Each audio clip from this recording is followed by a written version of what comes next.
What does it feel like to go all in and risk everything you have on a single gamble? To enter a realm where failure doesn't just set you back, but wipes out all of your progress in one fell swoop. It's a place where only the brave, or perhaps the reckless, dare to venture. And yet, if history has taught us anything, it's that fortune always favors the bold.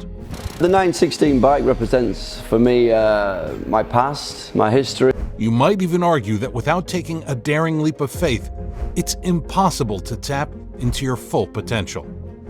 In 1976, a young man with quirky glasses and a passion for computers made the bold decision to drop out of Harvard to pursue his dream. This choice led him to become the proud owner of Microsoft and ultimately the wealthiest person in the world.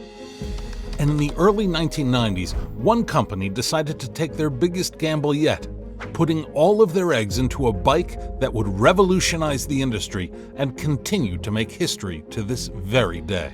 Ladies and gentlemen, this is the story of how a company took a chance and in doing so, proved that taking bold risks is the surest path to victory. This is the tale of the Ducati 916. Ducati's origins can be traced back to 1926 when Antonio Cavalieri Ducati and his three sons founded Società Scientifica Radio Brevetti Ducati in Bologna, Italy. At first, they focused on producing vacuum tubes, condensers, and other radio components. But over the years, their success grew, leading to the construction of a new factory in the Borgo Panigale area of Bologna in 1935.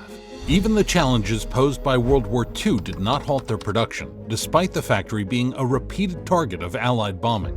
However, the darkest hour for Ducati came on October 12, 1944, when the factory was obliterated by Allied forces as part of Operation Pancake. Despite the destruction, Ducati persevered, maintaining production and adapting to the changing post-war landscape. Meanwhile, in Turin, Aldo Farinelli was working on a small pushrod engine for bicycles. After Italy's liberation in 1944, Sciata announced the sale of its engine, named the Cucciolo, Italian for puppy, to the public.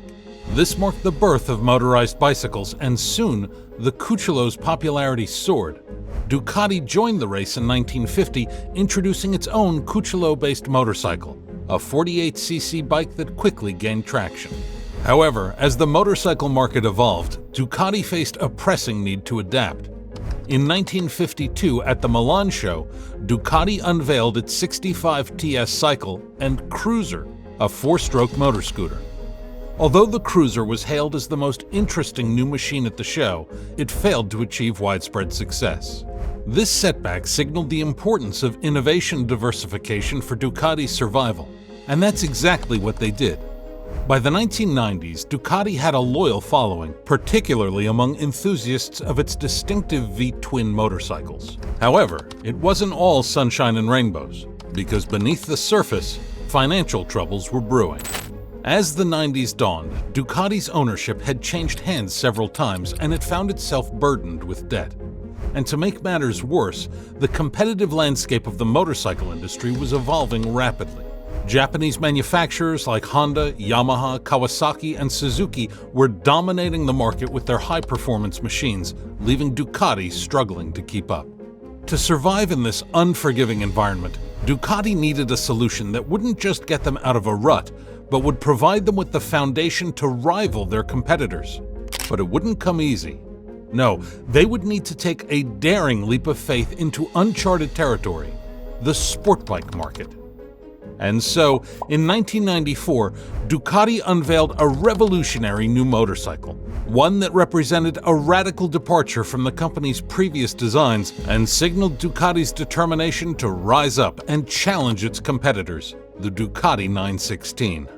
Designed by Massimo Tamburini and his team at the Cagiva Research Center in San Marino, Ducati set out to create a motorcycle that would change the game.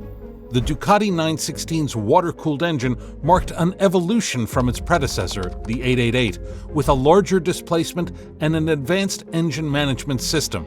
This transformation involved increasing the crankshaft stroke, resulting in a capacity of 916 cc, a number that would soon become legendary. The moment you laid eyes on the Ducati 916, its design spoke volumes. At its core was a single-sided swing arm, a feature that wasn't just for aesthetics. This innovation served a practical purpose, making wheel changes faster, a critical advantage on the racetrack. The bike's twin-spar frame added not only structural integrity, but also a striking visual element. The combination of aggressive lines and aerodynamic prowess made the 916 an object of desire. At the heart of the Ducati 916 was its L-twin engine, a V-twin engine with cylinders arranged at a 90-degree angle. This engine configuration was a hallmark of Ducati's engineering prowess, offering distinctive torque characteristics and a sound that echoed through the soul of every rider. But it wasn't just about the configuration. It was about performance. The 916's engine produced around 114 horsepower, providing exhilarating acceleration and a thrilling riding experience. But the Ducati 916 wasn't just about looks. It was also built to perform. Its lightweight chassis, combined with advanced suspension components, delivered precise handling and agility that set new standards in the sport bike world. Whether navigating city streets or carving through winding mountain roads, the 916 offered an unmatched riding experience. On the racetrack, it was a force to be reckoned with, a machine that demanded respect and consistently delivered podium-worthy performances.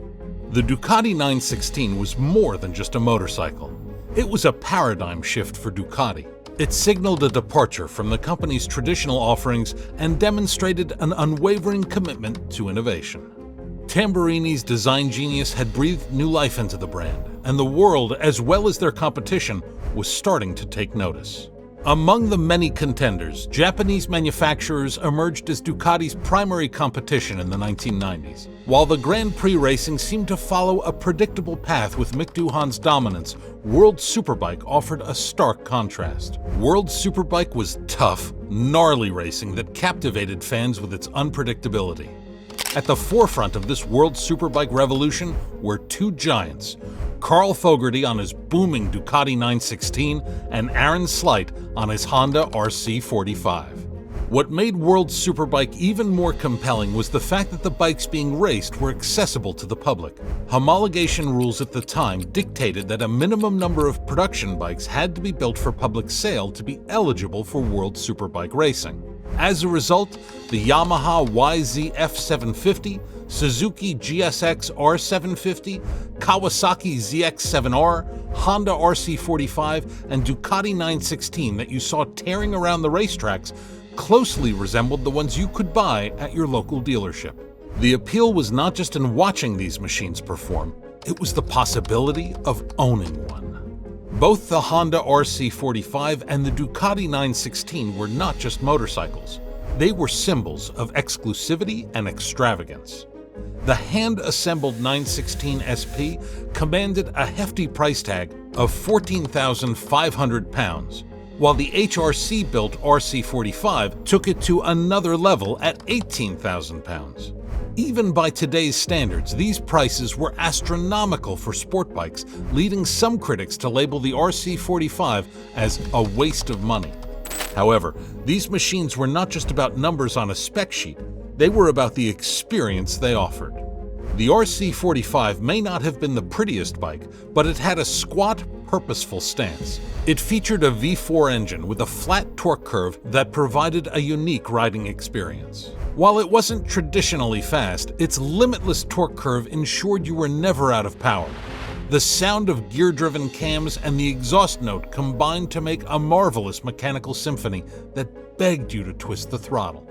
It wasn't just about horsepower, it was about the visceral connection between man and machine. In contrast, the Ducati 916 has aged like fine wine and remains as contemporary as ever. Its timeless styling, distinctive exhaust note, and responsive handling make it a motorcycle that still commands attention today. The unmistakable rumble from the exhaust and the ritual of warming it up before setting off are all part of the experience. Riding the 916 is like riding a piece of history that refuses to fade away. These superbikes weren't just about going fast in a straight line. They demanded skill and engagement. Riding them required a deep understanding of the machine, and you had to balance power, torque, and handling to extract the most from these finely tuned beasts. They weren't the easiest bikes to master, but that's what made them so special. In an era when technology is smoothing out the edges, these bikes were raw, challenging, and immensely satisfying to ride. The debate between the Ducati 916 and the Honda RC45 often comes down to heart versus head. The 916 SP, with its timeless design and character, appeals to the heart. It's the embodiment of Italian passion and style. On the other hand, the RC45, with its unique V4 engine and power delivery, appeals to the head. It's a bike that surprises you with its capabilities. With that said, no one in their right mind would try to compare the long-term impact of the bikes, because in that race, there is one clear victor: the Ducati 916. In the world of motorcycles, there are machines, and then there are legends. The Ducati 916 belongs firmly in the latter category. When Massimo Tamburini's sketches gave birth to the Ducati 916 in 1994, it marked a revolution in motorcycle design. But the Ducati 916 was not content with just turning heads on the street. It wanted to conquer the racetrack too, and it did so with unparalleled success. The 916 SBK burst onto the racing scene in 1994, and in the following years, it amassed an impressive track victory. 120 race victories, 8 constructors' titles, and 6 riders' titles, 4 of them achieved by the legendary Carl Fogarty. Fogarty, with 55 wins under his belt, 43 of which on a Ducati 916 SBK and 996 SBK, remains the most successful rider in Ducati SBK history. To celebrate the 25th anniversary of the Ducati 916, Ducati introduced the Panigale V4 25th Anniversario 916. This limited edition masterpiece pays homage to its legendary predecessor while incorporating the latest in motorcycle technology. It blends the mechanics of the Panigale V4S with racing components from the Panigale V4R, resulting in a bike that embodies the spirit of the 916 in the 21st century. Ducati's decision to unveil this special bike at Laguna Seca during a Superbike World Championship event underlines its dedication to the American market and its passionate community of riders. The presentation of the Panigale V4 25th Anniversario 916 was also a moment of remembrance. It honored the late Carlin Dunn, the Spider Grips Ducati team rider, by retiring his race number 5. The bike will be auctioned, with the proceeds going toward a fundraising effort to provide support to Carlin's mother, a touching testament to the close-knit motorcycle community and its commitment to those who share their passion. All in all, the Ducati 916 isn't just a motorcycle. It's a symbol of passion, innovation, and excellence. It has captured the hearts of riders, racers, and enthusiasts for a quarter of a century, and continues to inspire a new generation of motorcycle aficionados. Its impact on motorcycle design and racing is undeniable, and its legacy lives on in the Panigale V4 25th Anniversario 916, a fitting tribute to a timeless icon that will forever hold a special place in the world of motorcycling. Needless to say, the Ducati's gamble on the 916 has paid off in ways that have defied expectations.